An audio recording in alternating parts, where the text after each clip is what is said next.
Hey, so hello and welcome back everyone to this another beautiful, wonderful video. In today's video, we are going to continue with securities law या फिर हम लोग कहे तो secondary market of chapter 2।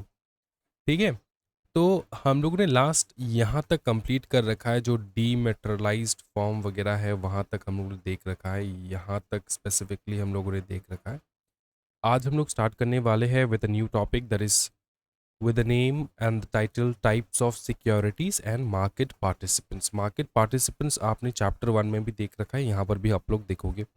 And types of securities देखा जाए तो हमारे पास सिर्फ दो ही प्रकार के सिक्योरिटीज होते हैं, एक है लिस्टेड सिक्योरिटीज, दूसरा है परमिटेड सिक्योरिटीज। बताओ क्या? एक है लिस्टेड सिक्योरिटीज, दूसरा है परमिटेड सिक्योरिटीज। परमिटेड सिक्योरिटीज के बारे में एग्जामिनेशन में पूछा गया है तो तुमको लिखना जरूर है। लिस्टेड सिक्योरिटीज तुमको पता है कि स्टॉक एक्सचेंज में उनका लिस्टिंग होता है। लिस्टेड सिक्योरिटीज जो है स्टॉक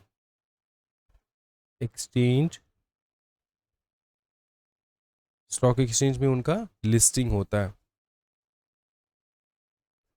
ठीक है, स्टॉक एक्सचेंज जैसे कि BSE, Bombay stock exchange, NSE, national stock exchange, वहाँ पे उनका लिस्टिंग होता है, जहाँ पे फिर लोग क्या करते हैं, इनका खरीदा बेची करते हैं। राइट, कोई खरीदता है कोई बेचता है वहीं पे। समझ में आ रहा है? और यही तुम्हारा जो सिक्योरिटीज़ है, this are the most commonly traded securities on the main board. इनको मेन बोर्ड कहा जाता है। ठीक है, मेन बोर्ड कहा जाता है इनको। ठीक है, अच्छा, इनको मेन बोर्ड कहा जाता है। और एक है ना एसएमई एक्सचेंज। ठीक है, एसएमई एक्सचेंज जो कि जैसे यहाँ पे स्टॉक एक्सचेंज है, हाँ, और एक है एसएमई एक्सचेंज। वो क्या करता है पता है, वहाँ पे जो छोटे छोटे कंपनीज है ना वो लिस्टेड रहते हैं, इसलिए वो जो है एक ऑल्टरनेट बोर्ड हो जाता है, इसलिए इसको हम लोग कहते हैं मेन बोर्ड। ठीक है, अब वो एसएमई एक्सचेंज के बारे में आप लोग आगे जाके देखोगे, आगे जैसे हम लोग चैप्टर्स करते जाएंगे वहाँ पे आपको दिखता जाएगा। ठीक है, यहाँ पे आपको समझना है कि लिस्टेड सिक्योरिटीज जो है स्टॉक एक्सचेंज में उनका लिस्टिंग होता है and then they are being traded in the stock exchange. ठीक है, जैसे कि national stock exchange, Bombay stock exchange. Permitted securities जो होते हैं ना वो लिस्टेड नहीं होते हैं। ठीक है, वो परमिशन, देख, परमिटेड सिक्योरिटीज कौन है ना, ये आपको अब एक चीज समझ, पकड़ ले, एनएससी में अगर तेरा लिस्टेड है तो वहां पे तेरे को ट्रेड करने के लिए जो है अलाउड है। राइट, तेरे शेयर्स को वहां पे ट्रेडिंग के लिए अलाउड है। बीएसई में लिस्टेड है तो वहां पे तुम्हारा अलाउड है। सर बीएसई में अलग, एनएससी में अलग लिस्टिंग होना चाहिए? आंसर है यस। बॉम्बे स्टॉक एक्सचेंज में अगर तेरा लिस्टेड है तो वहाँ पे ट्रेडिंग अलग, वहाँ पे ट्रेडिंग के लिए तेरे को एक्सेस मिल जाएगा। एंड अगर एनएससी में तेरा लिस्टेड है तो वहाँ पे तेरा ट्रेडिंग के लिए एक्सेस मिल जाएगा। परमिटेड सिक्योरिटीज क्या होता है ना, वो एक ही स्टॉक एक्सचेंज में उनका लिस्टिंग होता है। वन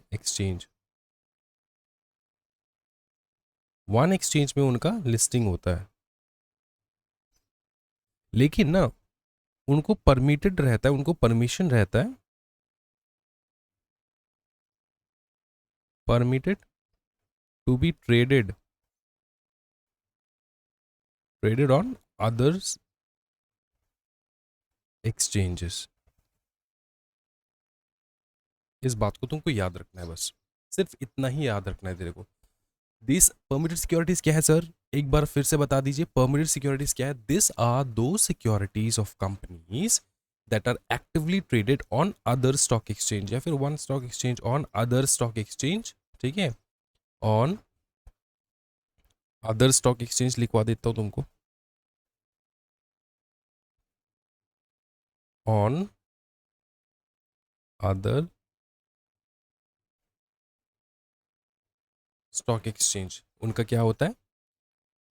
लिस्टिंग होता है। ठीक है, ट्रेडिंग होता है उनका। ठीक है, विच आर ट्रेडेड, लिस्टिंग हटा के ना यहाँ पे ट्रेडेड लिख लेते हैं तो तुमको और अच्छे से समझ में आएगा और डेफिनेशन जो है और बेटर लगेगा दिखने में। Permitted securities are those securities which are traded on other stock exchange in India but are not listed on the exchange where they are permitted. मतलब but permitted to be traded on other exchanges. वहां पे तेरा trading हो सकता है लेकिन listing नहीं है वहां पे. ठीक है, trading in such securities is facilitated. ठीक है, समझ में आ रहा है. ट्रेडेड होता है तुम्हारा दूसरे स्टॉक एक्सचेंज में लेकिन वहां पे तुम्हारा लिस्टिंग हो नहीं हो रखा है. क्या ये समझ में आ रहा है? तो इसको और अच्छे से समझाने के लिए मैं यहाँ पे इस प्रकार से लिखता हूँ. इसको ना इस प्रकार से लिखते हैं, बहुत मजा आएगा समझने में. Are other stock exchanges traded on other stock exchanges traded on other stock exchanges traded on other stock exchanges but other stock exchanges but are not listed but are not listed. बता दो कहाँ पे listing नहीं होता है उनका. On the exchange where they are permitted. On the exchange where they are permitted. अब तुम कह सकते हो कि ये जो सिक्योरिटीज है ना, ये प्रिविलेज्ड क्लास के सिक्योरिटीज है कि भैया तू तेरा जो लिस्टिंग हो रखा है वो एक स्टॉक एक्सचेंज में हो रखा है, वहां पे तेरा ट्रेडिंग होता है, लेकिन तेरा परमिशन है, तेरे पास परमिशन है कि दूसरे स्टॉक एक्सचेंज में भी तेरा ट्रेडिंग हो सकता है, लेकिन वहां पे लिस्टिंग की कोई आवश्यकता नहीं है. समझ में आ रहा है? वहां पे वो लोग लिस्टेड नहीं रहते हैं, लेकिन ट्रेडिंग जो है उन सिक्योरिटीज का बाकी सारे स्टॉक एक्सचेंजेस में होता रहता है. ठीक है, provided they met the relevant norm specified by the stock exchange. बस इस बात का ध्यान रखना. यहां पे लिख लो प्रोवाइडेड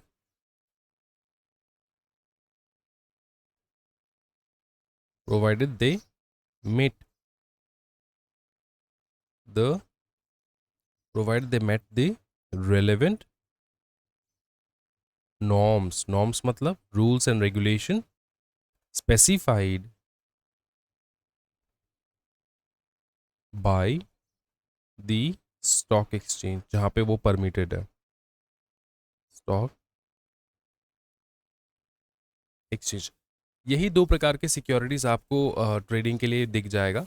एक है लिस्टेड सिक्योरिटीज, दूसरा है परमिटेड सिक्योरिटीज. परमिटेड सिक्योरिटीज एक स्टॉक एक्सचेंज में उनका लिस्टिंग हो रखा है, लेकिन बाकी स्टॉक एक्सचेंज में उनको परमिशन मिल रखा है फॉर ट्रेडिंग, लेकिन लिस्टेड नहीं है बाकी स्टॉक एक्सचेंज में. क्या ये समझ में आ रहा है? इतना तो क्लियर हो चुका है, कोई दिक्कत वाली बात नहीं है सर. अब हम लोग स्टार्ट करने वाले हैं विद मार्केट इंटरमीडियरीज. ठीक है, मार्केट इंटरमीडियरीज देखेंगे हम लोग. वैसे तो हम लोगों ने बहुत सारे मार्केट इंटरमीडियरीज देखेंगे, लेकिन हर चैप्टर में अपने को मार्केट इंटरमीडियरीज जो है वो देखते जाना है. Market intermediaries. Market intermediaries. अच्छा, सबसे पहले एक चीज बता दो मुझको कि ये इंटरमीडियरीज कौन है. हाँ जी, ये इंटरमीडियरीज कौन है? इंटरमीडियरीज. ठीक है, देखो स्टॉक मार्केट में ना, सिक्योरिटीज मार्केट में देखो,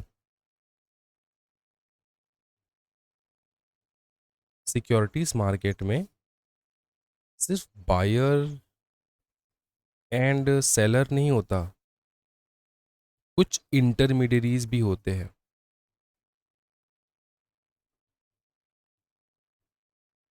ये क्या करते हैं पता है? हाँ जी, ये क्या करते हैं पता है? ये जो स्टॉक का सेल एंड बाई जो होता है ना, उसका पूरा प्रोसेस जो है फैसिलिटेट करता है. ठीक है, इसको लिख लो, facilitates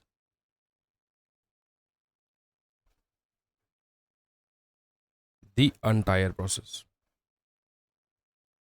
entire process.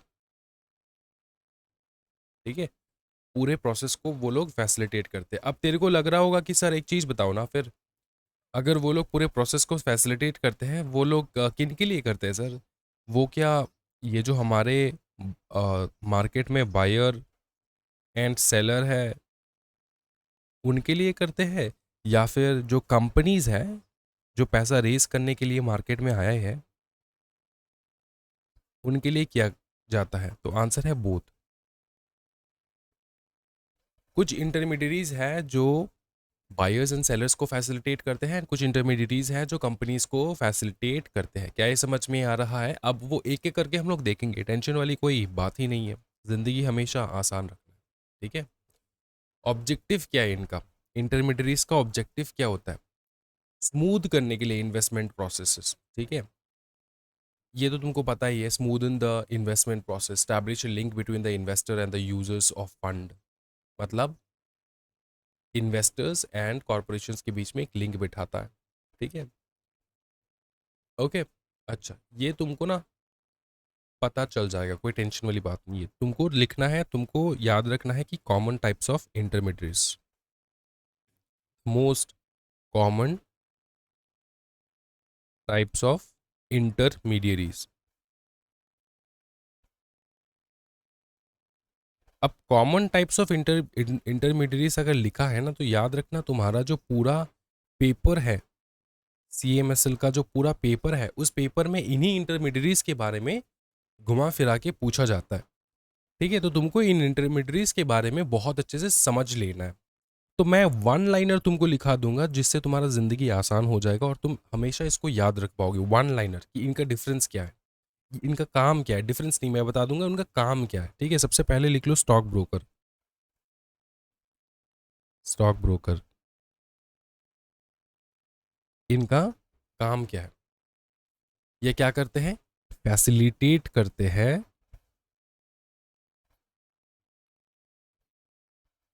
Facilitate the, किनको हेल्प करते हैं stock broker?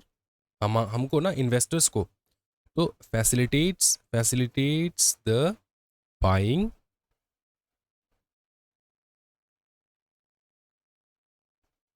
And selling of securities, selling of securities, ठीक है, for clients.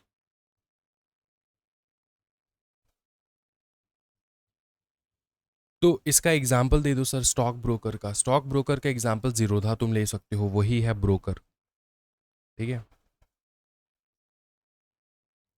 Zerodha and then one more person, Groww. यार जीरोधा का मार्केट कैप्चर इतना ज़्यादा कर रखा है उन लोगों ने, ठीक है। मार्केट में उनका एग्जिस्टेंस इतना ज़्यादा डोमिनेटिंग है कि बाकी सारे जो है ना, उनका नाम भी नहीं आता मुंह में। दूसरा ये हो गया स्टॉक ब्रोकर, फिर आता है मर्चेंट बैंकर। मर्चेंट बैंकर, याद रखना, मर्चेंट बैंकर कौन है? ये ना इस पूरे इशू को, ये जो इशू कर रहे हैं ना, स्टॉक शेयर्स इशू करेंगे एंड देन हम लोग बाई करेंगे, इस पूरे इशू को वही देखता है। समझ में आ रहा है?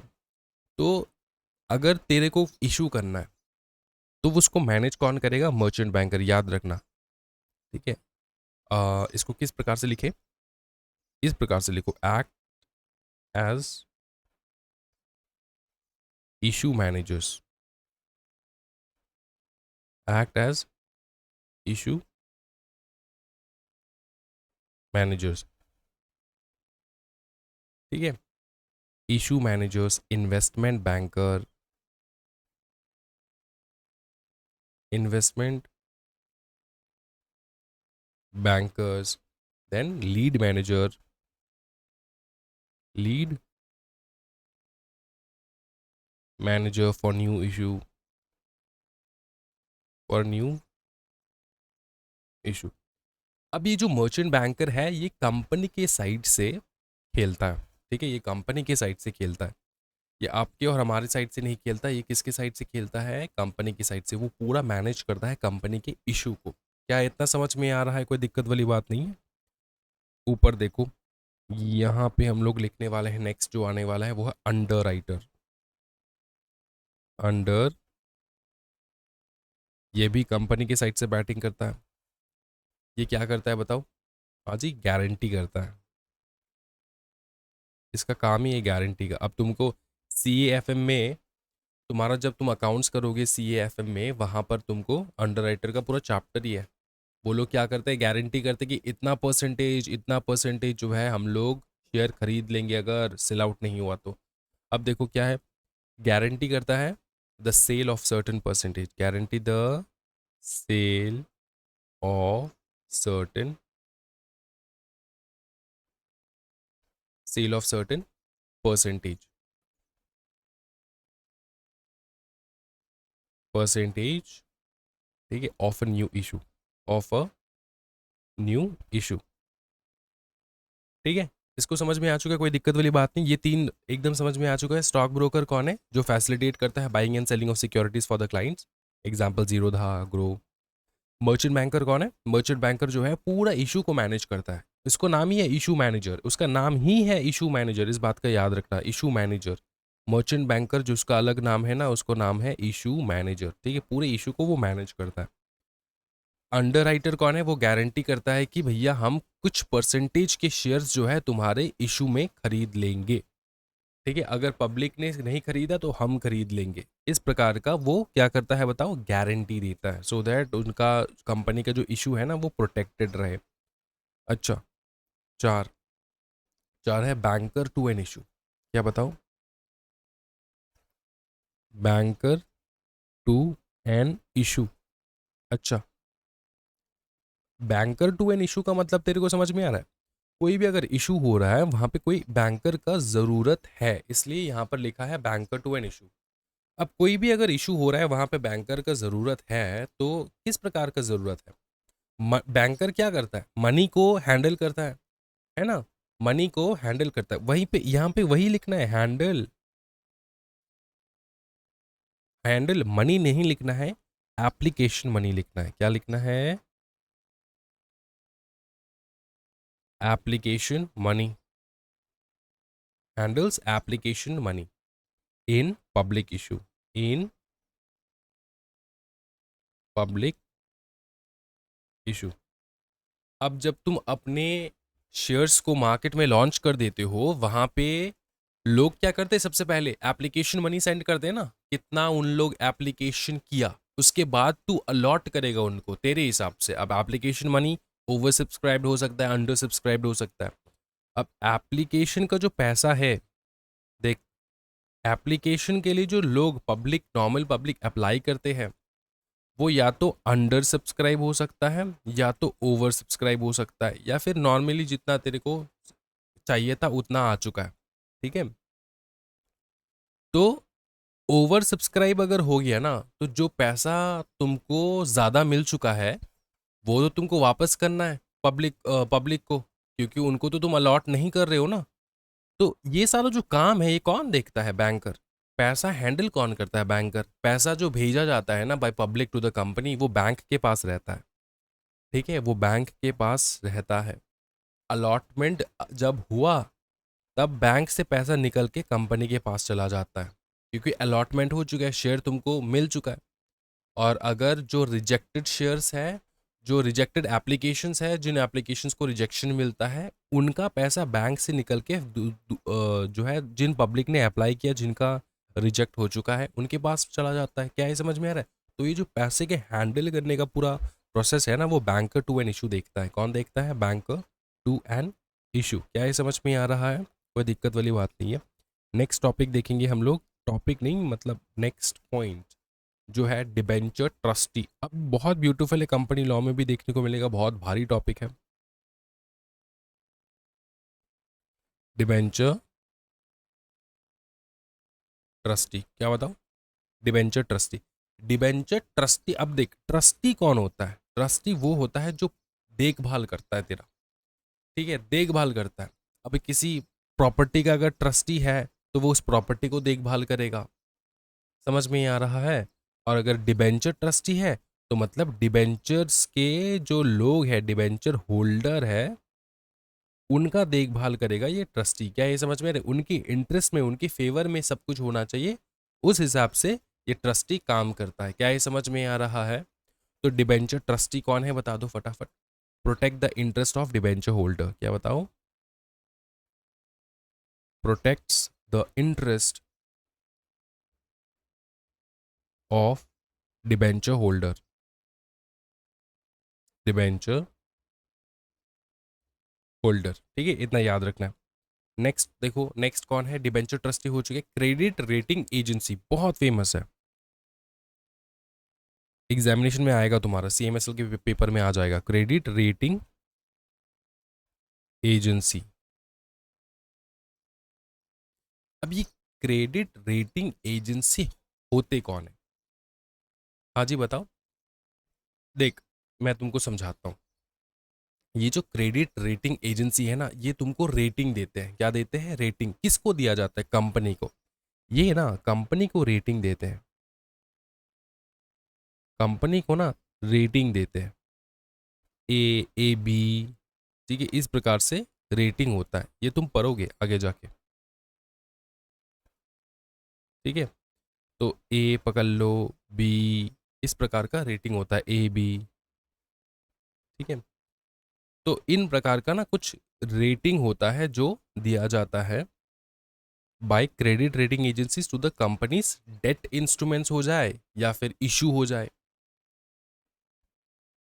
ठीक है, क्रेडिट वर्दीनेस दिखा जाता है of companies debt instrument, debt instrument. Debt instrument मतलब क्या? डेट इंस्ट्रूमेंट मतलब लोन उठाने के लिए, डेट उठाने के लिए जो इंस्ट्रूमेंट्स तुम यूज कर रहे हो सकता है डिबेंचर, ये एक इंस्ट्रूमेंट है, ये एक डेट इंस्ट्रूमेंट है। समझ में आ रहा है? इसका क्या रेटिंग होना चाहिए, समझ में आ रहा है? वो जो है वो क्रेडिट रेटिंग एजेंसी देता है। डेट इंस्ट्रूमेंट को रेट करता है या फिर इशूअर को ही रेट कर देता है। And date instruments and issuer. अब इशूअर कौन है? जो इशू कर रहा है ये डेट इंस्ट्रूमेंट्स, उनको रेट करते हैं। ठीक है, अब रेटिंग का इसमें क्या फंडा है, मतलब रेट क्यों किया जाता है? सो दैट पब्लिक को पता लगे कि क्या ये सिक्योरिटीज अच्छे है नहीं है। तो ये पता करने के लिए ये जो है रेटिंग बहुत ज़्यादा ज़रूरी हो जाता है। क्या ये समझ में आ रहा है? ओके, क्रेडिट रेटिंग एजेंसी समझ में आ चुका है। कंपनी के डेट इंस्ट्रूमेंट एंड इशूअर को क्या करते हैं बताओ? रेट करते हैं। Assess, assesses the creditworthiness of debt instruments and issuer. ठीक है, इनका क्रेडिट वर्दीनेस देखा जाता है।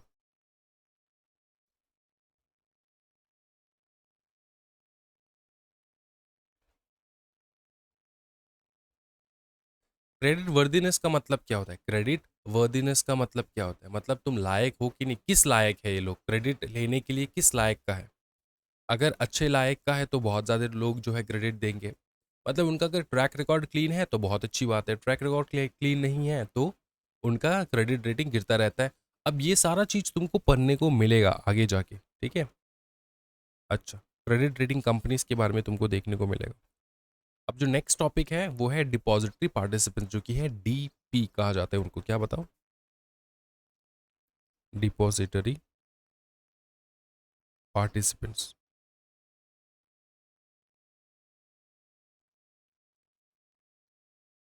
अब समझना, मैंने प्रीवियस क्लास में या फिर इसी क्लास में तुमको स्टार्टिंग में बताया था डिपॉजिटरी पार्टीज के बारे में तुमको समझाऊंगा, तो तुमको समझाने का वक्त आ चुका है। अब देखो, डिपॉजिटरी पार्टिसिपेंट में दो वर्ड है, एक है डिपॉजिटरी, दूसरा है पार्टिसिपेंट।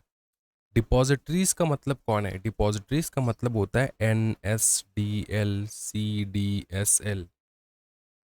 अब याद रखना, ये जो NSDL एंड CDSL है ना, इनका नाम का मतलब क्या होता है? NSDL CDSL सिंपल है, डिपॉजिटरी से related, national securities depository limited, national securities depository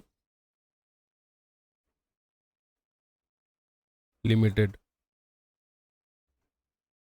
sir ये भी एक कंपनी है क्या? हाँ जी, ये भी एक कंपनी है जो डिपॉजिटरी का काम करता है। दूसरा है central, central depository, central depository service. ठीक है, इसमें सर्विस लिमिटेड। ये भी कौन है बताओ? ये भी एक कंपनी है, लिमिटेड लिमिटेड लिमिटेड लिमिटेड, याद रखना, लिमिटेड लिमिटेड। ठीक है, ये भी एक पब्लिक कंपनी है। अब ये क्या करते हैं? ये ना सिक्योरिटीज को होल्ड करके रखते हैं। किनके सिक्योरिटीज? जिनका अकाउंट है इनके पास। समझ में आ रहा है? जिनका अकाउंट है उनके पास ये लोग क्या करते हैं, ये तुमका ये जो दो है ना, ये दोनों क्या करते हैं समझना। पहली बात तो है ये डीमैटेरियलाइजेशन करते हैं।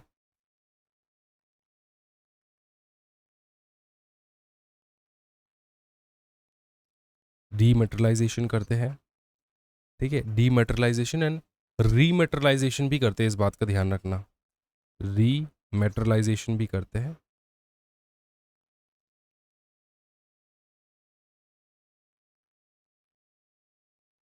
मतलब ई फॉर्म से, ई फॉर्म से फिजिकल, जिसको हम लोग कहते हैं रीमैटेरियलाइजेशन, एंड फिजिकल फॉर्म से ई फॉर्म में। ई फॉर्म मतलब ई फॉर्मेट में, मतलब ई कॉपी, इलेक्ट्रॉनिक फॉर्म में। समझ में आ रहा है? इलेक्ट्रॉनिक फॉर्म में कन्वर्ट किया जाता है, जिसको हम लोग कहते हैं डीमैटेरियलाइजेशन। ये काम करता है कौन? ये वाले कंपनी, ठीक है। किन किन चीज़ का करते हैं ये लोग? शेयर्स का। मैंने तुमको बताया था शेयर्स जो है वो नहीं ट्रेड हो सकते एज अ फिजिकल, ठीक है ना। फिजिकल कॉपी में इशू नहीं हो सकता है, सिर्फ ई फॉर्म में ही होगा। समझ में आ रहा है? सो दैट उसका प्रॉपर से हम लोग हैंडल कर पाए, ठीक है, मैनेज कर पाए। अच्छा, और उसके बाद क्या करते हैं? होल्ड करते हैं। Holding of, holding of what bro? Holding of securities in electronic form, जिसको हम लोग कहते हैं ई फॉर्म। इलेक्ट्रॉनिक फॉर्म में होल्ड करते किन के लिए? उनके क्लाइंट्स के लिए, मतलब जिन्होंने इनके पास अकाउंट खोल रखा है, ठीक है। जिनके पास क्या अकाउंट है? डीमेट अकाउंट है। जिनके पास डीमेट अकाउंट है इन, ये लिख लो, क्लाइंट्स डीमेट अकाउंट। तेरे पास डीमेट अकाउंट है तो तेरा सारा सिक्योरिटीज यही होल्ड करके रखेगा। डीमेट अकाउंट नहीं है तो तू सिक्योरिटीज खरीद भी नहीं सकता। डीमेट अकाउंट चाहिए होता है, और यही दोस्त, यही वो लोग हैं जो डीमेट अकाउंट इशू करते हैं। तुम डीमेट अकाउंट खोल सकते हो इनके पास, ठीक है। समझ में आ रहा है ना? और देखिए बहुत सारा चीज़ करते हैं अकाउंट का, अगर कोई ट्रांसफ़र है वगैरह वगैरह, ये सारा चीज़ वो लोग करते हैं। मेन चीज़ है यही दो, ठीक है। You can open demat account, ठीक है, विथ देम, विथ देम। क्या ये समझ में आ रहा है? ठीक है, ओके। ये है डिपॉजिटरीज जो तुमको समझ में आ चुका, ओके। अब हम लोग देखने वाले डिपॉजिटरीज पार्टिसिपेंट। ये जो डिपॉजिटरी पार्टिसिपेंट है ना, ये होता है तुम्हारा एक ब्रोकर, मिडिलमैन। ब्रोकर कह सकते हो, मिडिलमैन कह सकते हो, ठीक है। ब्रोकर कह सकते हो, मिडिलमैन कह सकते हो, एजेंट कह सकते हो। ब्रोकर कह सकते हो, मिडिलमैन कह सकते हो, एजेंट कह सकते हो, ठीक है। नॉर्मली इसको एजेंट ही कहा जाता है। जो तुमको याद रखना है वो है एजेंट। मैं अलग अलग नाम से तुमको समझा दिया, क्यों समझाया? सो दैट तुमको याद रह पाए, समझ पाओ कि ये चीज क्या है। अब ये जो एजेंट है ना, ये किसका एजेंट है? ये एजेंट है डिपॉजिटरीज का। ये काम करता है फॉर डिपॉजिटरीज एंड हम जैसे लोगों के लिए, इन्वेस्टर्स के लिए ये हेल्प करते हैं, ठीक है। अब डिपॉजिटरीज खुद तो नहीं आ सकते ना, तो डिपॉजिटरीज ने अपना एजेंट को भेज रखा है, जिनको हम लोग कहते हैं डिपॉजिटरीज पार्टिसिपेंट। डिपॉजिटरीज अपने एजेंट को बना रखा है, जिनको हम लोग कहते हैं डिपॉजिटरीज पार्टिसिपेंट, जो हमको, जो पब्लिक को हेल्प करता है विथ द सर्विसेज, ठीक है, ऑफर्ड बाय डिपॉजिटरीज। तो डिपॉजिटरीज अगर अकाउंट खोलते हैं तो वो अकाउंट खोल के देगा कौन? डीपी।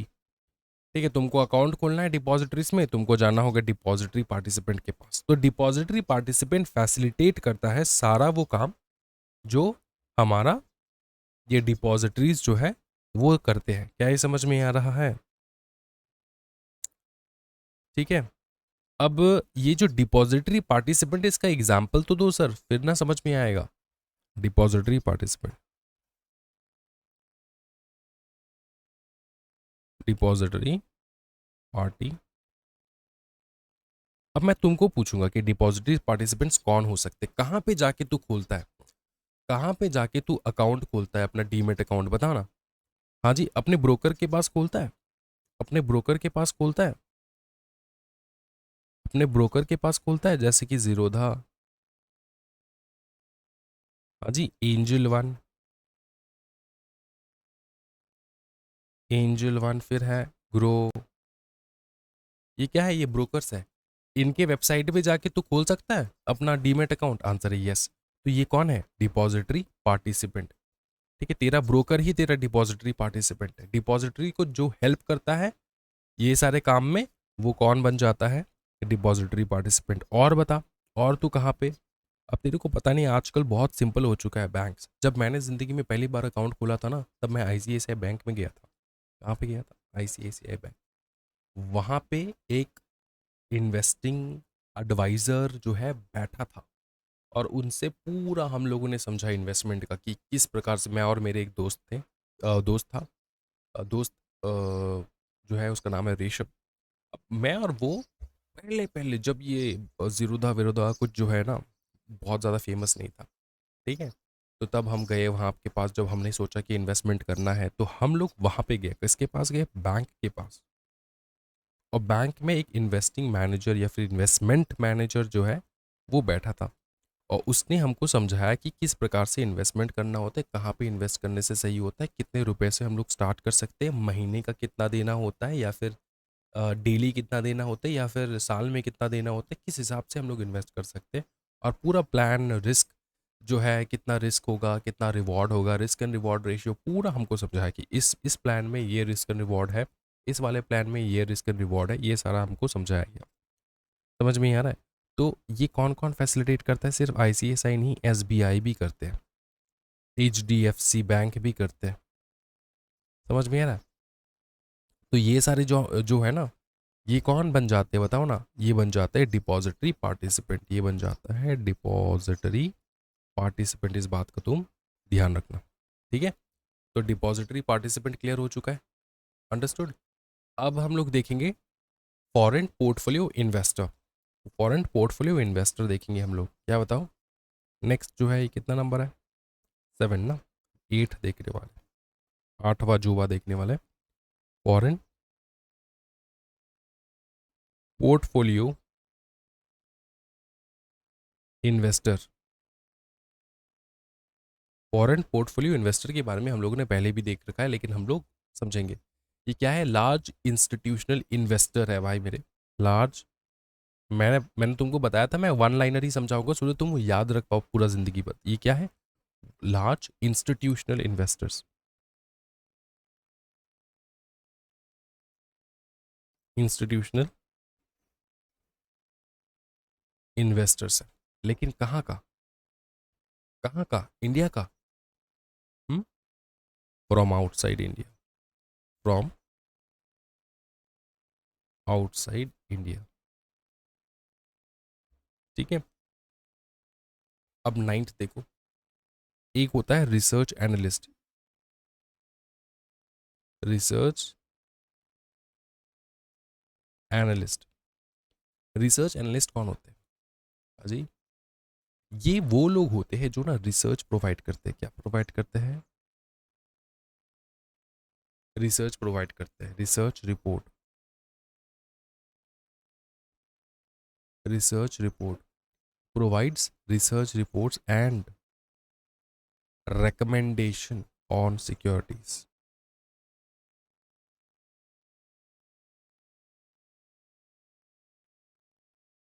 recommendations on securities। समझ में आ रहा है? ये रिसर्च रिपोर्ट तैयार करते हैं सिक्योरिटीज़ के ऊपर एंड रेकमेंड करते हैं कि कौन सा सिक्योरिटीज़ बेटर है, कौन सा सिक्योरिटीज़ लेना चाहिए, तो इनका नाम है रिसर्च एनालिस्ट। ठीक है, नंबर 10 का देखेंगे हम लोग, 10 का दम। 10 में है हमारा इन्वेस्टमेंट एडवाइज़र, जिसके पास हम गए थे। इन्वेस्टमेंट एडवाइज़र, ठीक है। आज तो ऑनलाइन सब कुछ मिल जाता है ना, तो पहले तो था नहीं। ये क्या करते हैं? प्रोवाइड पर्सनलाइज्ड इन्वेस्टमेंट एडवाइस कह सकते हो टू क्लाइंट्स। Provides personalised. अब पर्सनलाइज्ड क्यों है? पर्सनलाइज्ड इस कारणवश है क्योंकि ये पर्सनली तुमको तुम्हारे रिस्क टेकिंग एबिलिटी के हिसाब से वो लोग तुमको गाइड करते हैं कि तुमको किस में इन्वेस्ट करना चाहिए। ठीक है, तो पर्सनलाइज्ड, पर्सनलाइज्ड क्या बताओ? Investment, personalised investment advice to clients, advice to clients, इस बात का ध्यान रखना। ठीक है, अब बस 2 बचे हैं, टेंशन ना लो। नेक्स्ट है पोर्टफोलियो मैनेजर के बारे में समझेंगे। पोर्टफोलियो मैनेजर, अच्छा ये फॉरेन पोर्टफोलियो से अलग है, फॉरेन पोर्टफोलियो इन्वेस्टर से अलग है, ये पोर्टफोलियो मैनेजर्स। पोर्टफोलियो मैनेजर्स जो पोर्टफोलियो मैनेज करते हैं, ये क्या करते हैं? Portfolio managers manage investment portfolios for clients. ठीक है, manage investment portfolio for clients. अच्छा, पोर्टफोलियो का मतलब क्या होता है? पोर्टफोलियो का मतलब होता है बहुत सारे स्टॉक्स। ठीक है, ग्रुप ऑफ स्टॉक्स। ठीक है, तुम्हारा पोर्टफोलियो अलग अलग हो सकता है, सबका पोर्टफोलियो अलग अलग होता है। तुमने किस चीज़ में प्लानिंग करके इन्वेस्ट किया है, बहुत सारे स्टॉक्स में इन्वेस्ट किया, तुम्हारा पोर्टफोलियो क्या है, मेरा पोर्टफोलियो क्या है, वो अलग अलग होगा ना। तुमने अलग स्टॉक्स में इन्वेस्ट किया है, तो वो जो तुम्हारा जो सीरीज ऑफ इन्वेस्टमेंट है जो तुमने कर रखा है, उसको पूरा हम लोग कहते हैं पोर्टफोलियो। क्या समझ रहे हैं? Portfolio, portfolio for clients. ठीक है, इतना समझ में आ चुका है। अच्छा, 12 नंबर, 13 है, हम लोग और 2 करेंगे। कस्टडियंस, हम लोगों ने जीडीआर में समझा है, एडीआर में हम लोगों ने समझा है। ठीक है, कहाँ पे देखा है हम लोगों ने? सॉरी, आईडीआर में हम लोगों ने देखा है। ठीक है, Indian depository seat, global depository seat. ठीक है, वहाँ पर देखा है कौन कौन बैठता है? कस्टडियन। ये क्या करता है? Hold securities end fund for large institutional clients. क्या बताओ? होल्ड करता है, क्या होल्ड करता है? Securities, securities and, securities and क्या होल्ड करता है? Securities end funds for large, और लार्ज कौन? Institutional clients.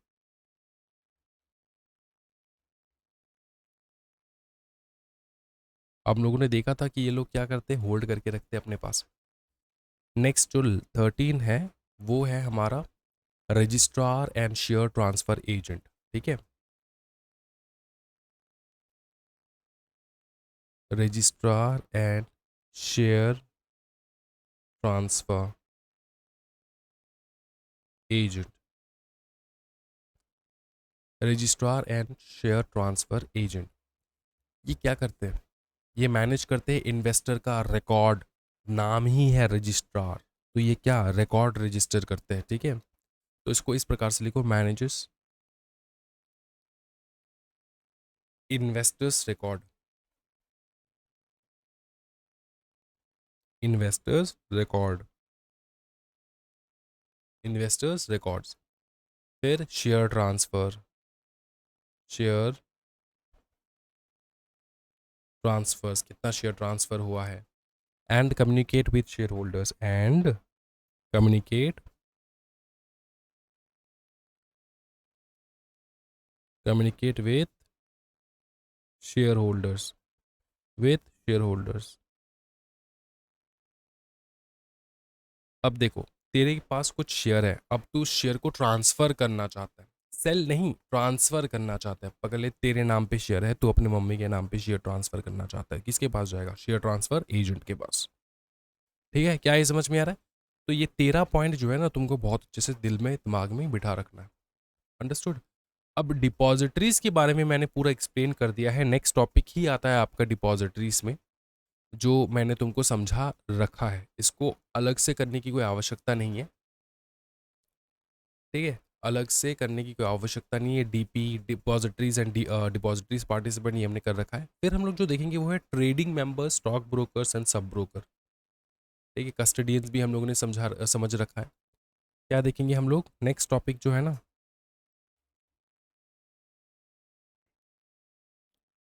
नेक्स्ट टॉपिक जो है वो है अपना trading members,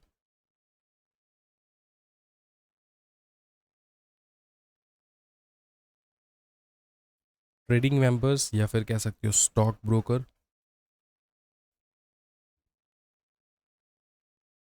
stock brokers, sub broker, सब ब्रोकर्स। ठीक है, अच्छा, क्या है ये ट्रेडिंग मेंबर? सबसे पहले तो यही समझ लो, ये ट्रेडिंग मेंबर का मतलब क्या होता है। हम्म, देख, ये जो ट्रेडिंग मेंबर है या फिर इसको हम लोग कहते हैं stock broker, trading member stock broker एक ही चीज है। ये कौन है बताओ? Stock broker, trading member, stock broker. भाई सिंपल चीज है, असिस्ट करता है ये बंदा, असिस्ट करता है। ठीक है, किनको? इन्वेस्टर्स को, इन्वेस्टर्स को। अब बताओ, अपने आप बता दो फटाफट, क्या है? इन्वेस्टर्स को असिस्ट करता है किस चीज के लिए? Buying and selling of securities, buying या फिर सेलिंग, सेलिंग ऑफ सिक्योरिटी,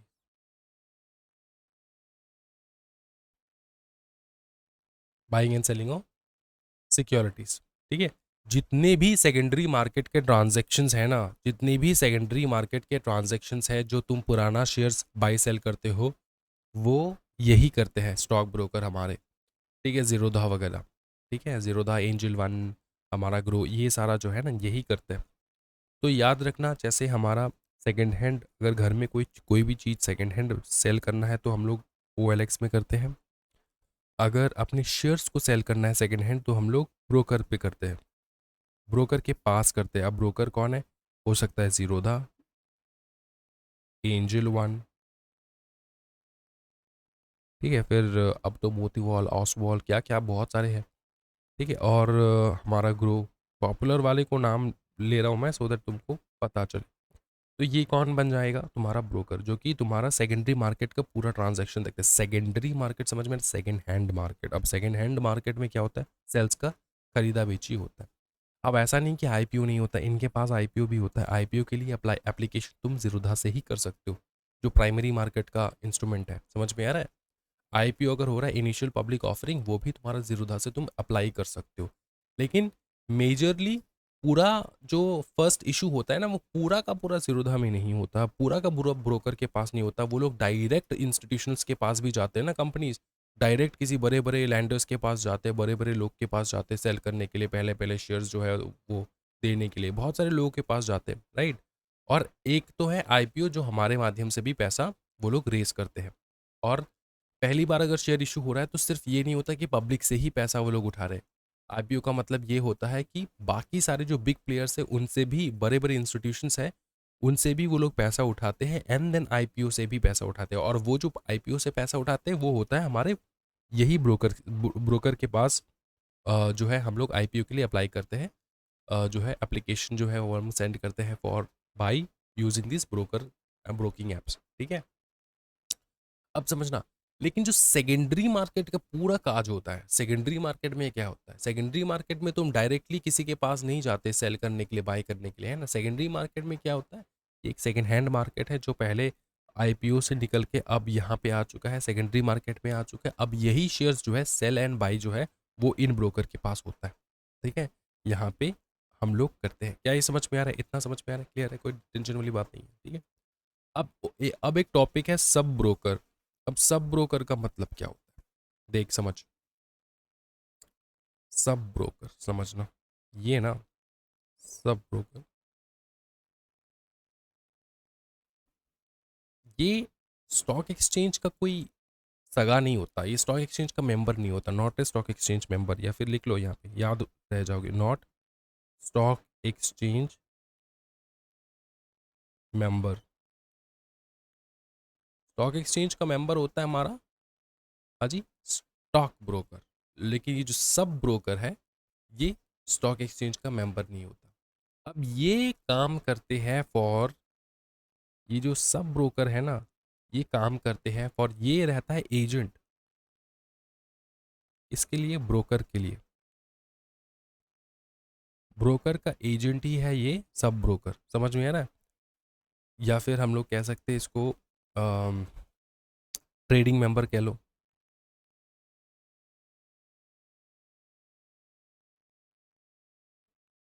ठीक है, अब तुम्हारे इंस्टीट्यूट में ट्रेडिंग मेंबर लिखा है इसलिए मैं थोड़ा बहुत लिखा रहा हूँ ट्रेडिंग मेंबर करके, समझ में आ रहा है?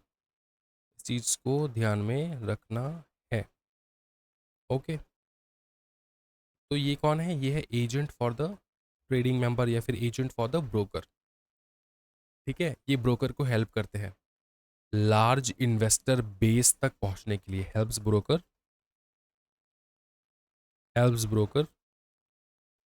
टू रीच लार्ज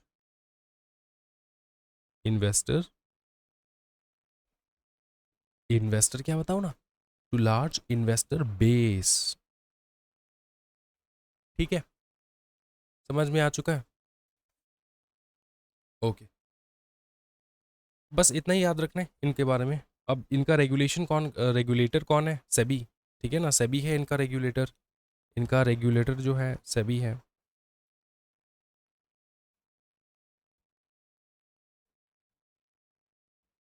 सेबी है इनका रेगुलेटर, इस बात का ध्यान रखना। ठीक है, अब देखो,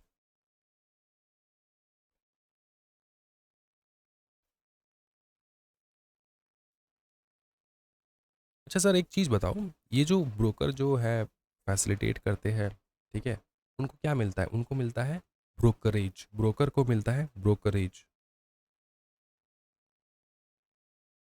ब्रोकरेज मिलता है। अब ये जो ब्रोकरेज है वो परसेंटेज के हिसाब से फिक्स रहता है। ठीक है, किसका कितना ब्रोकरेज मिलेगा, किस स्टॉक का कितना ब्रोकरेज मिलेगा, ये डिसाइड होता है मैक्स ब्रोकरेज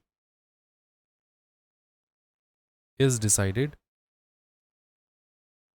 बता दो कौन हो सकता है? इज डिसाइडेड बाय कौन हो सकता है? Stock exchange.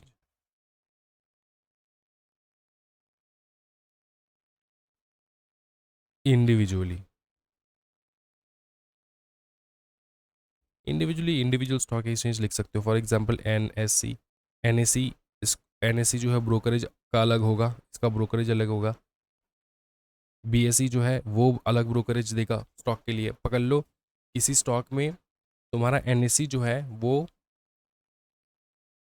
पकड़ ले ब्रोकरेज जो तुमको मिल रहा है ना वो 2 रुपये मिल रहा है किसी भी स्टॉक में, ठीक है, तो बीएससी में उसका ब्रोकरेज 1 रुपये भी मिल सकता है, तो अलग अलग होता है, लेकिन ये ब्रोकरेज लेता है। ठीक है, ब्रोकरेज इस बात का कि तुम बाई एंड सेल कर रहे हो। ठीक है, तुम as a client buy and sell कर रहे हो तो उसका जो वो एक तुमको ब्रोकरेज मिलेगा, क्योंकि तुम उसके प्लेटफॉर्म को यूज़ कर रहे हो ना, जिससे कि जीरोधा को तुम यूज़ कर रहे हो, तो उसके ऊपर ब्रोकरेज मिलता है। अंडरस्टूड? उसके ऊपर ब्रोकर को ब्रोकरेज मिलता है, जैसे जीरोधा को ब्रोकरेज मिलता है। समझ में आ रहा है? निखिल कामत को जो है ब्रोकरेज मिलता है क्योंकि वो जीरोधा का फाउंडर है, ओनर है। अच्छा, ये हो चुका है ब्रोकर।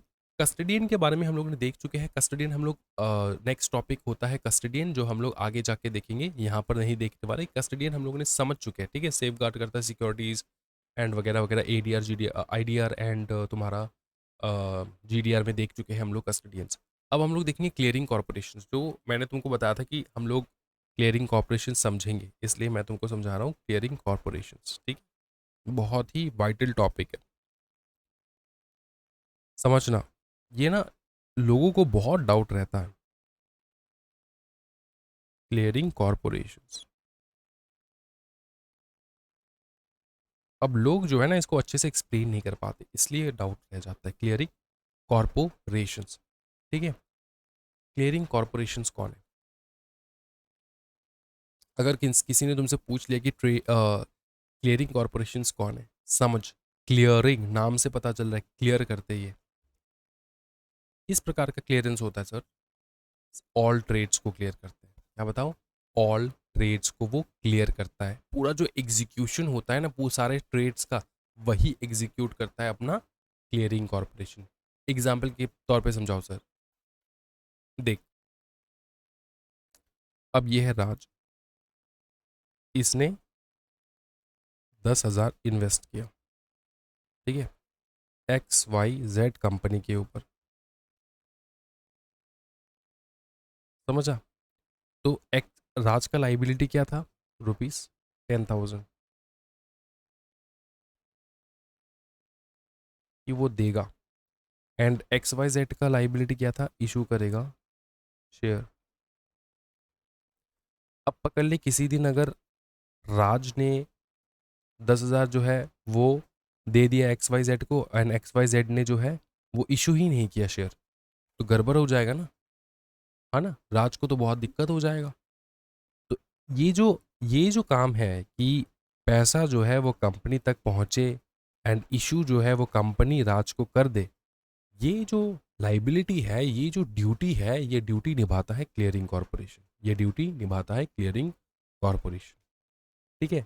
समझ में आ रहा है? तो ये बहुत पिवटल एक इम्पॉर्टेंट जो है रोल प्ले करता है in protecting investors interest in the securities market, ठीक है। इन्वेस्टर जैसे कि राज, उसने पैसा दे दिया, अगर उसके पास शेयर ही नहीं आया तो दिक्कत हो जाएगा।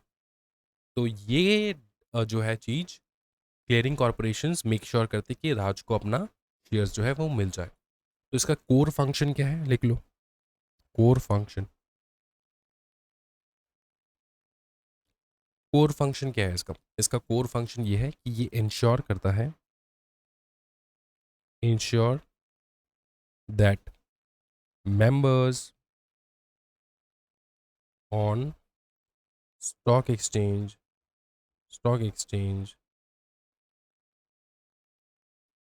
met, ठीक है, their obligation, their obligation। अब ऑब्लिगेशन ही मतलब लाइबिलिटी एंड ड्यूटी, ठीक है, ड्यूटी है, लाइबिलिटी है, जो भी है, ठीक है, ऑब्लिगेशन मीट करता है। समझ में आ रहा है? ऑब्लिगेशन किस चीज का? To deliver funds, to deliver funds और सिक्योरिटीज। तो ये किसको मदद करता है? इन्वेस्टर को, जैसे कि राज ने पैसा तो दे दिया अप फ्रंट, ठीक है, लेकिन इसको अपने शेयर्स मिले, ये कौन मेक श्योर करता है? Clearing corporations. समझ में आ रहा है? ठीक है। अभी जो क्लियरिंग कॉरपोरेशंस है ना, ये एक पकड़ लो, स्टॉक एक्सचेंज का ही पार्ट हो सकता है, can be a part of stock exchange, can be a part of stock exchange. या फिर स्टॉक एक्सचेंज क्या करेंगे? आउटसोर्स करवा लेंगे इस चीज को, और सेपरेट एंटिटी, सेपरेट एंटिटी, ये अलग एंटिटी भी हो सकते हैं, या फिर स्टॉक एक्सचेंज खुद बना ले अपना खुद का clearing corporation, so that stock exchanges में जो उनको इन्वेस्टर्स के राइट को प्रोटेक्ट हो पाए। समझ में आ रहा है? तो ये स्टॉक एक्सचेंज का हिस्सा भी हो सकता है, स्टॉक एक्सचेंज खुद बना सकता है, या फिर वो एक प्राइवेट एंटिटी भी हो सकते हैं। वे एक स्टॉक एक्सचेंज का जो है हिस्सा भी हो सकता है, या फिर एक प्राइवेट एंटिटी भी हो सकती है, कोई टेंशन वाली बात नहीं है। ठीक है, क्या ये समझ में आ रहा है? अच्छा, फिर जो हम लोग देखेंगे ना, स्पेसिफिक मार्केट प्रोडक्ट्स के बारे में जानेंगे हम लोग। क्या बताओ? स्पेसिफिक मार्केट प्रोडक्ट्स, समझना इनको। मार्केट प्रोडक्ट्स, मार्केट, हम लोगों ने इंटरमीडिएटरीज के बारे में देखा है, अब प्रोडक्ट्स के बारे में देखेंगे ना, किन प्रोडक्ट का बाय एंड सेल होता है, किस किस प्रकार के प्रोडक्ट्स हम अपने को देखने को मिलता है। सबसे पहला टॉपिक जो है, पहला प्रोडक्ट जो हम लोग डिस्कस करेंगे वो है ETF का, एक्सचेंज ट्रेडेड फंड। ETF क्या है? Exchange traded fund. समझना इसको बहुत अच्छे से।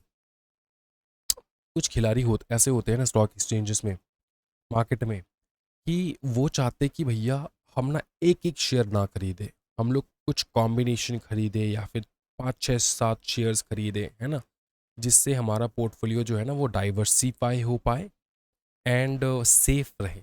ठीक है, तो ETF उसी प्रकार का होता है। ETF क्या करता है पता है? ETF जो है ना, ETF फंड कलेक्ट करता है, कलेक्ट्स फंड। किससे? From investors. मतलब कि तुम अगर ETF खरीदोगे तो फंड किसके पास जाएगा? ETF के पास जाएगा ना। अच्छा, इस फंड से क्या करते हैं वो लोग? हाँ जी, वो इस फंड से करते क्या है?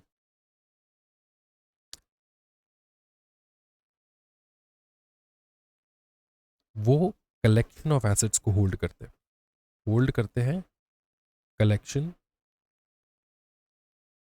Collection of assets. अब स्टॉक मार्केट में एसेट्स कौन कौन से हो सकते हैं? जैसे कि स्टॉक्स, है ना, बॉन्ड्स, ठीक है, कॉमोडिटीज, ठीक है, समझ में आ रहा है? या फिर उनका पूरा कॉम्बिनेशन, या फिर और कॉम्बिनेशन, और कॉम्बिनेशन। इस बात का ध्यान रखना है। तो एक्सचेंज ट्रेडेड फंड जो है ना, ये एक प्रकार का फंड है, ठीक है, जो कलेक्ट किया जाता है फ्रॉम इन्वेस्टर्स। मतलब अगर तेरे को इन्वेस्ट करना है, तेरे को पैसा देना है, तो तेरा फंड क्या होगा? कलेक्ट होगा, राइट? तो कलेक्ट किया जाता है फॉर इन्वेस्टर्स। और ये क्या करते हैं? वो होल्ड करते हैं कलेक्शन ऑफ एसेट्स। एक एसेट नहीं, किसी भी प्रकार का एक शेयर होल्ड नहीं करेगा, बहुत सारे शेयर्स होल्ड करेंगे। तो अलग अलग प्रकार के एक्सचेंज ट्रेडेड फंड्स हो सकते हैं। या तो वो लोग स्टॉक्स को होल्ड कर रहे हैं, या तो बॉन्ड्स को, या तो कमोडिटीज को, या फिर इन तीनों को कंबाइन करके वो लोग होल्ड कर रहे हैं। इससे क्या होता है? इससे रिस्क जो है ना वो मैनेज होता है। समझ में आ रहा है? स्टॉक्स अगर नीचे जा रहा है, शायद बॉन्ड्स ऊपर चला जाए, या तो बॉन्ड्स नीचे जा रहा है तो कमोडिटीज ऊपर चले जाए। तो इस हिसाब से ना अपना जो प्रॉफिट एंड लॉस होता है ना वो मैनेज होता है। समझ में आ रहा है? तो ETF का मतलब समझ में आ गया है थोड़ा थोड़ा। अब ये क्या है? एक फंड है that pools investors money two by basket of securities. ये जो खरीदा जाता है ना, इनको हम लोग बास्केट ऑफ सिक्योरिटीज भी कहते हैं। ठीक है, कि क्या कहते हैं? Basket of securities. मतलब एक नहीं, अनेक।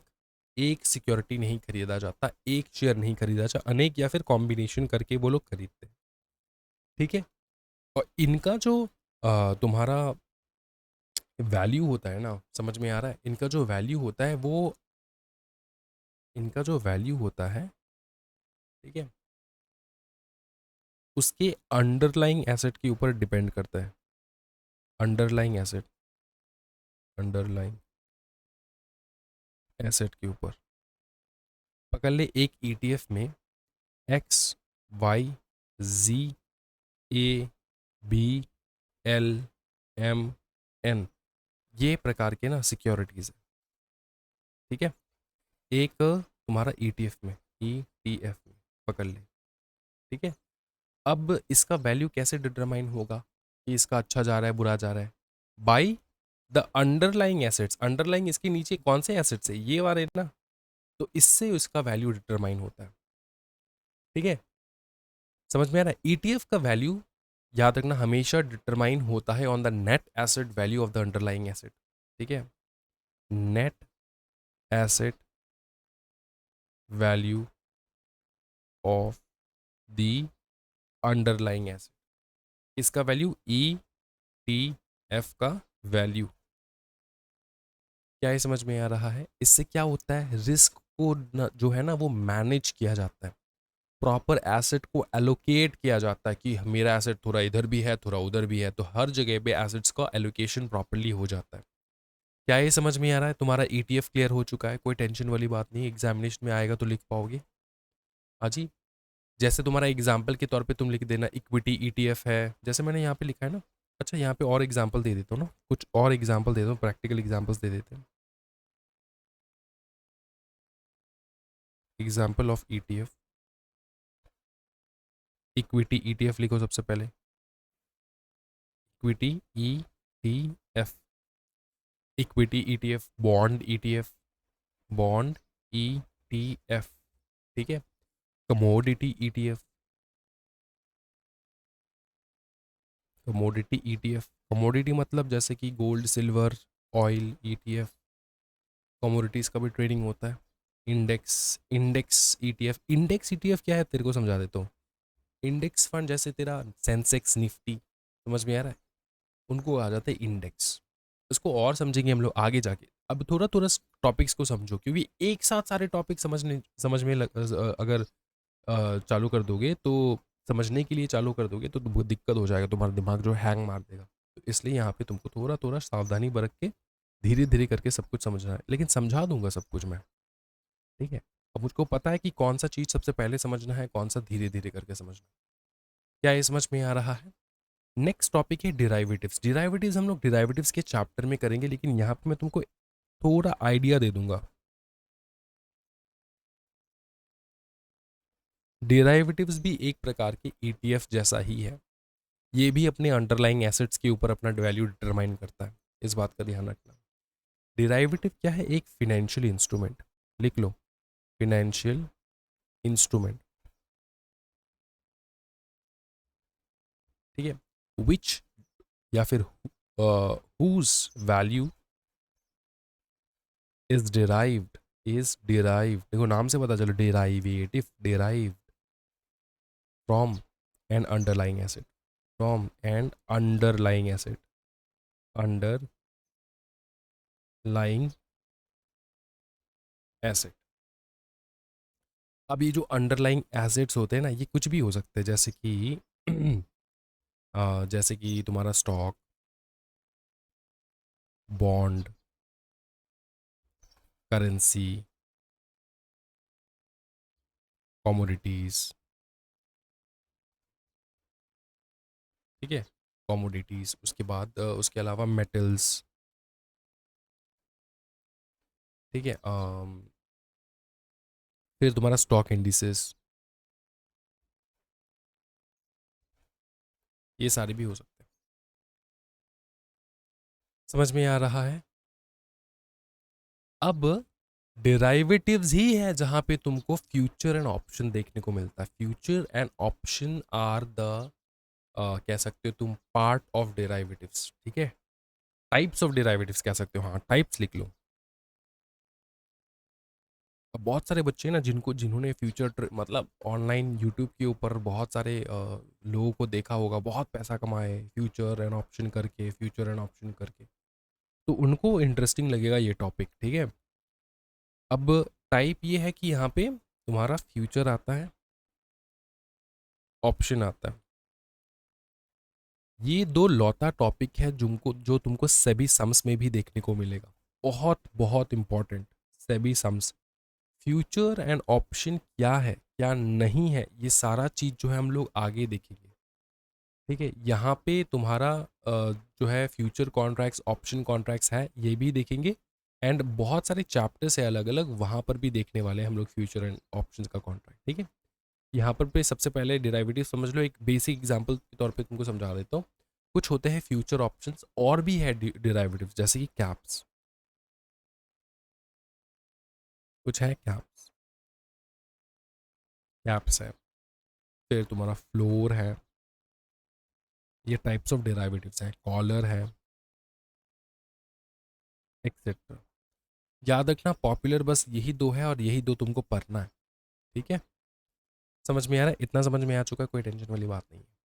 अच्छा, इतना समझ में आ चुका है, यहाँ तक तुम डिराइवेटिव्स को खत्म करो, ठीक है। अब हम लोग एक एक करके, जैसे मैंने यहाँ पे तुमको समझाया करेंसी डिराइवेटिव ये क्या होता है वो तुमको समझाऊंगा, फिर तुम्हारा फ्यूचर क्या होता है, ऑप्शन क्या होता है, ये तुमको समझाऊंगा मैं तुमको। समझ में आ रहा है? ओके। तो सबसे पहले हम लोग ना कौन सा समझे, फ्यूचर ऑप्शन समझे या फिर कमोडिटी डिराइवेटिव समझे या फिर स्टॉक डिराइवेटिव समझे, कौन सा समझे बताओ। एक काम कर, सबसे पहले हम ना करेंसी डिराइवेटिव को नक्की करते हैं, क्योंकि ये टॉपिक थोड़ा नया हो सकता है तुम्हारे लिए, लेकिन करेंसी समझ में आ गया तो तुम्हारा फ्यूचर ऑप्शन वगैरह सब कुछ समझ में आ जाएगा, कोई टेंशन वाली बात है ही नहीं। सबसे पहला टॉपिक है हमारा करेंसी डिराइवेटिव करते हैं। करेंसी डिराइवेटिव्स, करेंसी डेराइवेटिव्स इतना सॉरी इतना तो समझ में आ रहा है ना तुझको कि डेराइवेटिव का मतलब ही है कि इसका वैल्यू डिराइव होता है किसी दूसरी चीज से।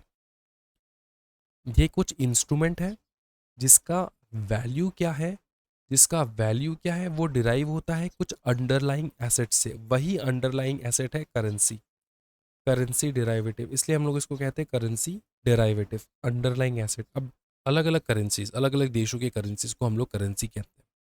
यूएस का करेंसी हो गया, जापान का हो गया, चाइना का हो गया, इंडिया का हो गया, ये क्या है, करेंसी है। समझ में आ रहा है। अब करेंसी सिर्फ करेंसी के हिसाब से नहीं होते, करेंसी पेयर के हिसाब से होता है। जैसे कि USD plus INR, USD US dollar plus INR, EUR plus INR, JPY plus INR, GBP plus INR. क्या क्या है समझाऊंगा मैं तुमको, टेंशन ना लो। सबसे पहले ये समझो कि करेंसी डेरिवेटिव है क्या। ये एक प्रकार के फिनेंशियल कॉन्ट्रैक्ट्स है, फिनेंशियल कॉन्ट्रैक्ट्स। अब ये फिनेंशियल कॉन्ट्रैक्ट्स तेरे को सब जगह पे देखने को मिलेगा, ठीक है, सब जगह पे, फ्यूचर ऑप्शन वगैरह वगैरह। ये एक कॉन्ट्रैक्ट, ठीक है। कॉन्ट्रैक्ट किसके बीच में है पता है, बायर के बीच में एंड सेलर के बीच में, बायर के बीच में एंड सेलर के बीच में, ठीक है। और किस बात का कॉन्ट्रैक्ट है, contract of exchange of two currencies, exchange of two currencies.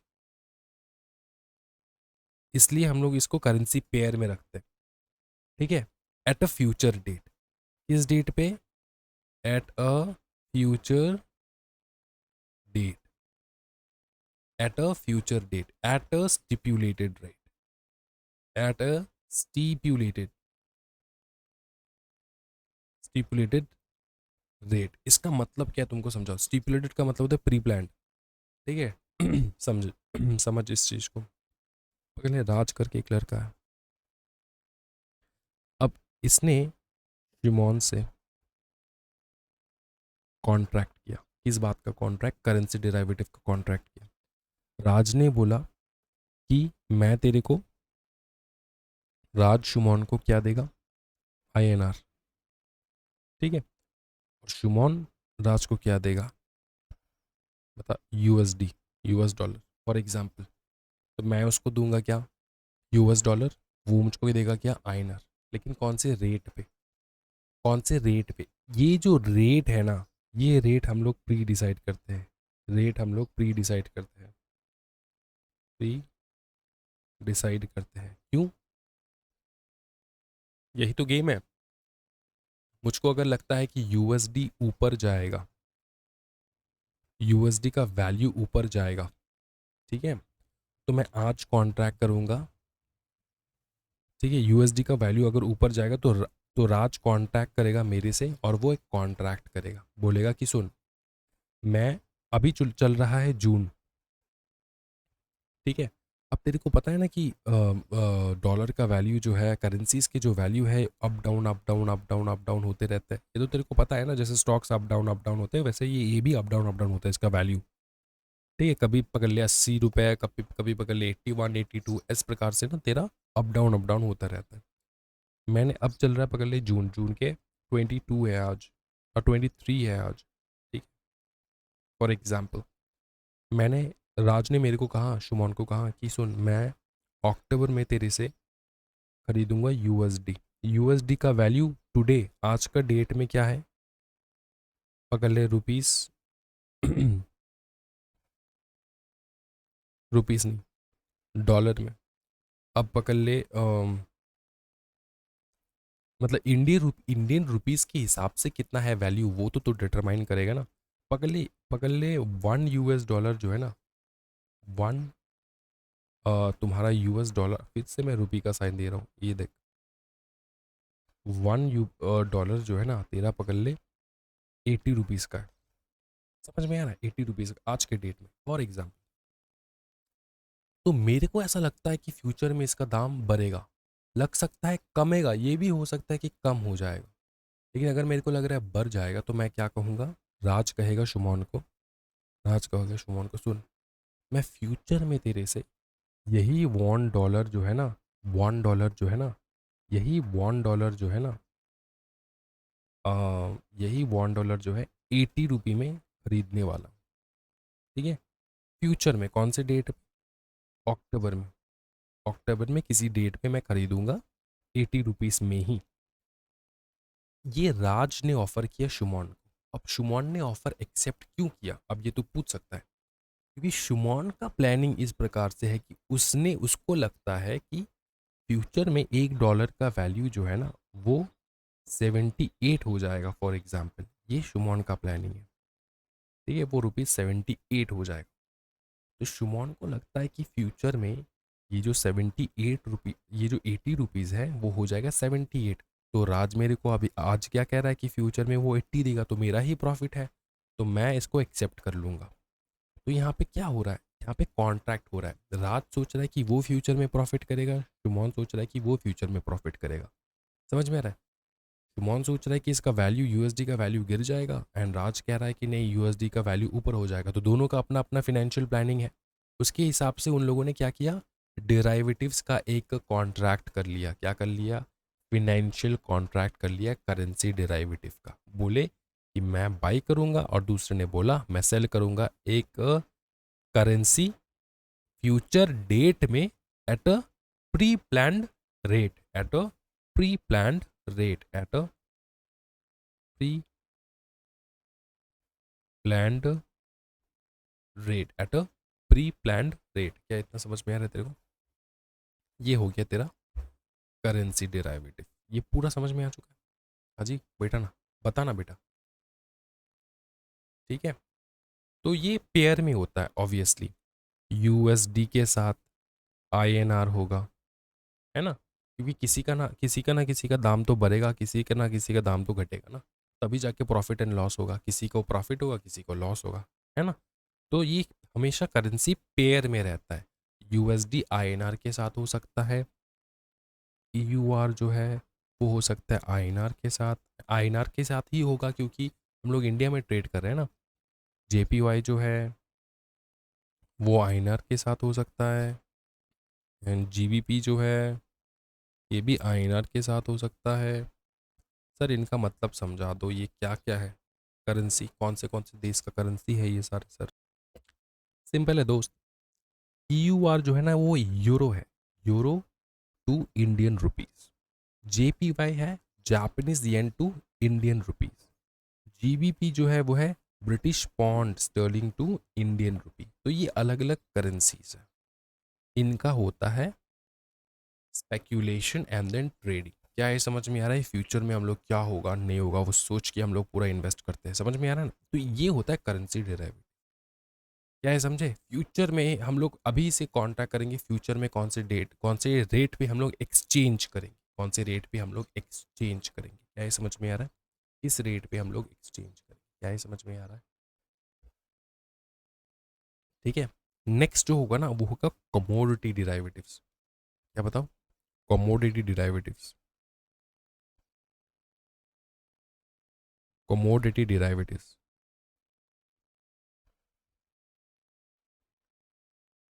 अब समझना है कमोडिटी डिराइवेटिव्स का मतलब क्या होता है। कमोडिटी डिराइवेटिव्स, अच्छा कमोडिटी तो तेरे को पता है ना, एक फिजिकल फॉर्म का नेचुरल रिसोर्सेज होता है। कमोडिटी जो है ना, ये जो कमोडिटी है ये एक फिजिकल फॉर्म का नेचुरल रिसोर्स होता है। नेचुरल, जैसे कच्चा तेल, ठीक है, gas, metal, agricultural product, minerals, ये सारा। जैसे एग्जाम्पल के तौर पे ऑयल, गैस, ठीक है, मेटल्स, ठीक है, मेटल्स में क्या क्या आ जाते हैं, गोल्ड, सिल्वर, फिर है agri products, AGRI, agri products, minerals, ठीक, ये सारे जो है ना ये होते हैं कमोडिटीज। अब इसी का स्पेक्यूलेशन होता है, इसी का स्पेक्यूलेशन होता है, समझ में आ रहा है। Commodities trade in physical market and in future forward market, spot market involving physical transfer and reflecting current supply and demand,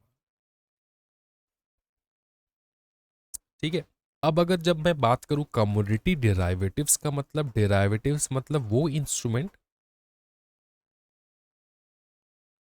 जिसका वैल्यू डिराइव होता है फ्रॉम किसका, इनसे। समझ में आ रहा है, सिंपल चीज है एकदम, इनसे डिराइव होता है, इनसे डिराइव होता है, ठीक है।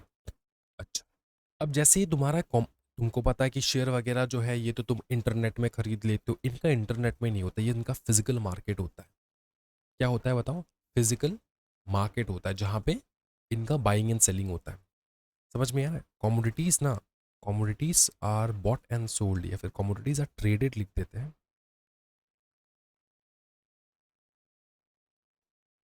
आर ट्रेडेड बाई, बाई नहीं, ट्रेडेड ऑन, या फिर इन, ऑन नहीं होगा, इन होगा, physical, physical market. Commodities are traded in physical market, इस बात का याद रखना है। अब सुन, ओवर द काउंटर होता है ये चीज, ठीक है, ओवर द काउंटर लिख देता हूं मैं, over the counter, over the counter. Derivative क्या है, एक कॉन्ट्रैक्ट है। ये ये ये चेंज नहीं होगा, सेम रहेगा ये चीज, ये जो डेफिनेशन है सेम रहेगा। एक कॉन्ट्रैक्ट है टू सेल या फिर बाय गुड्स, ठीक है, गुड्स नहीं कह सकते हम लोग इसको, तो जैसे हम लोग यहाँ पे कॉमोडिटीज कह रहे हैं ना, तो यहाँ पे हम लोग गुड लिख सकते हैं, लेकिन हम लोग कॉमोडिटी लिखेंगे, to sell buy commodity on a future date, future date at a predetermined rate या फिर speculated rate, at a predetermined rate. पहले से हम लोग डिसाइड करते हैं कि कैसे हम लोग बाई सेल करेंगे। अब ये पता है कौन करे करते हैं मोस्टली, पकड़ ले जिनको जिनको काम है, जिनको अब एक चीज बता, कमोडिटीज का किन का काम हो सकता है, oil, gas, metal, agree product, minerals, इनका किन का काम हो सकता है, बताना। हाँ जी, या तो फार्मर होगा कोई बंदा जिसको काम आ सकता है, क्योंकि यहाँ पे एग्री प्रोडक्ट्स भी तो है ना। फार्मर होगा, फार्मर होगा, प्रोड्यूसर होगा, इंपोर्टर होगा जो इंपोर्ट करता है रॉ मटेरियल। ये क्या करेंगे, ये ना लॉक कर देंगे प्राइस को, लॉक इन प्राइस कर देंगे। कैसे लॉक करेंगे प्राइस को, यही डिराइवेटिव का कॉन्ट्रैक्ट करके ये उन्होंने प्राइस को लॉक कर दिया, सो दैट फ्यूचर में अगर अप एंड डाउन हो, वो लोग प्री डिटरमाइंड जिस प्राइस में उन्होंने लॉक किया उसी प्राइस में वो लोग खरीद सकते हैं। समझ में आ रहा है, समझ में आ रहा है, ठीक है। अब ये यूज करते हैं इनको, फ्यूचर लॉसेस को जो है ना होने के ना हो, सो दैट वो लोग पहले से ये लोग लॉक कर लेते, to lock in price future losses. समझ में आ रहा है, ठीक है। तो इसको हेजिंग कहा जाता है नॉर्मली। अगर तुम्हारा अगर लॉस हो रहा है, ठीक है, उसको अगर तेरे को प्रॉफिट में बदलना है तो तू किसी दूसरी चीज़ में इन्वेस्ट करके उसको प्रॉफिट में बदलता है, तो उसको हेज किया जाता है, ठीक है। किसी चीज़ में तेरे को लॉस हो गया, अब तेरे को उसको कन्वर्ट करना इनटू प्रॉफिट, तो तू किसी दूसरे इंस्ट्रूमेंट में इन्वेस्ट करेगा, उसको कहा जाता है हेजिंग, ठीक है। अब इस स्पेक्यूलेशन से ना ट्रेडर्स भी ट्रेड करते हैं, इस स्पेक्यूलेशन से, क्योंकि चीज़ों का दाम ऊपर नीचे ऊपर नीचे ऊपर नीचे ऊपर नीचे जा सकता है। आज पकड़ ले आटे का दाम जो है वो कल चेंज हो सकता है, कल बढ़ भी सकता है, गिर भी सकता है। तो कमोडिटीज़ का, गोल्ड का दाम बढ़ भी सकता है, गिर भी सकता है। क्या ये समझ में आ रहा है? सिल्वर का दाम बढ़ भी सकता है, गिर भी सकता है। तो ये जो चीज़ है ना, इसी स्पेक्यूलेशन, इसी ऊपर नीचे जाने का जो संभावना है, उसके ऊपर ट्रेड लिया जाता है बाय ट्रेडर्स, इन्वेस्टर्स, ये लोग ट्रेड लेते हैं सो दैट वो फ्लक्चुएशन से प्रॉफिट कर पाए। यहाँ यहाँ खरीदेंगे, यहाँ बेच देंगे, यहाँ खरीदेंगे, यहाँ बेच देंगे। समझ में यार, इस प्रकार से वो फ्लक्चुएशन से क्या करते हैं, बेनिफिट लेते हैं। समझ में आ चुका है? ठीक है, इतना समझ में आ चुका है। यही है तुम्हारा कॉमोडिटी का पूरा कंसेप्ट, कॉमोडिटिव डिराइवेटिव का। ठीक है, पता है कॉमोडिटिव डिराइवेटिव्स में जो मेजर पार्टिसिपेंट्स है ये कौन है, ये तो मैंने तुमको समझा दिया था यहाँ पे। ठीक है, ट्रेडर्स एंड इन्वेस्टर्स हैं यहाँ। ठीक है, तू बिजनेस करता है रॉ मटेरियल का, तेरे को रॉ मटेरियल चाहिए होता है हर चीज़ में। तो रॉ मटेरियल का जो ये तेरा प्राइस का फ्लक्चुएशंस है, वो पहले से तू कैसे करेगा, मैनेज कैसे करेगा? ये डेरिवेटिव कॉन्ट्रैक्ट करके, डेरिवेटिव कॉन्ट्रैक्ट्स करके, कमोडिटी डेरिवेटिव्स। क्या ये समझ में आ रहा है? आगे देखेंगे दोस्तों हम लोग। तीसरा टॉपिक जो है वो हम लोग समझने की कोशिश करेंगे आज। तीसरा टॉपिक क्या हो सकता है सर? ये है फ्यूचर कॉन्ट्रैक्ट्स। ये है future contracts. Future contracts, option contracts, दो है, future contract and option contract. जो चौथा है वो है ऑप्शन कॉन्ट्रैक्ट। अब ये जो दो टॉपिक है ना, ये हम लोग नेक्स्ट क्लास कंटिन्यू करेंगे। ठीक है, आज की क्लास में इतना रखते हैं, सो दैट फ्रेश माइंड से तुम लोग फ्रेश टॉपिक, क्योंकि ये दो टॉपिक बहुत इंपॉर्टेंट है, फ्रेश माइंड बहुत ज़रूरी है। इसलिए ये दो टॉपिक हम लोग एकदम फ्रेश माइंड से करेंगे, सो दैट तुमको कोई दिक्कत ना आए, एकदम समझ में आ जाए सब कुछ, एकदम छन्न बन्न हो जाए। ठीक है, कोशिश करेंगे और 2 क्लास में ये पूरा चैप्टर कंप्लीट कर डालने के लिए। ठीक है, कोशिश तो रहेगा। ठीक है, अच्छा आज की वीडियो में इतना ही रखते हैं दोस्तों, मिलते हैं नेक्स्ट क्लास। नेक्स्ट क्लास कब होगा? अनाउंसमेंट आ जाएगा तुमको हमारे ग्रुप के ऊपर, तो ग्रुप कंटिन्यूसली चेक ऑन करते रहना है एंड अनाउंसमेंट के हिसाब से हम लोग क्लास लेंगे। ठीक है, क्या होता है कि अगर मेरे पास एनर्जी ज़्यादा है ना, तो एक दिन में मैं 2 क्लास भी करवा दूंगा इसी चैप्टर का। समझ में आ रहा है ना? तो इसलिए अनाउंसमेंट के लिए मैं वो करता हूँ कि तुमको ऐसा नहीं करता हूँ कि हर, क्योंकि वैसे तो ये फ्राइडे एंड सैटरडे को इनिशिएटिव था कि करेंगे, लेकिन अभी अभी मेरे पास टाइम था तो मैंने सोचा कि ले लेते रोज़। बाद में जाके जब आधा सब्जेक्ट तुम्हारा कंप्लीट हो जाएगा, फिर हम लोग इसको थोड़ा कम कर देंगे। ठीक है, बाकी सब्जेक्ट भी करेंगे, कंपनी लॉ, GI GL वगैरह, ये भी थोड़ा थोड़ा देख लेंगे हम लोग, है ना? तो इसी कारणवश जो है मैं नोटिफाई कर देता हूँ यूट्यूब के ऊपर कि हमारे टेलीग्राम चैनल के ऊपर कि कौन से चैप्टर्स आने वाले हैं, कौन से टाइम में कौन सा चैप्टर का कौन सा क्लास अपलोड होगा। आज के वीडियो में इतना ही रखते भाई मेरे दोस्तों। Thank you so much everyone, happy learning guys, bye bye, take care.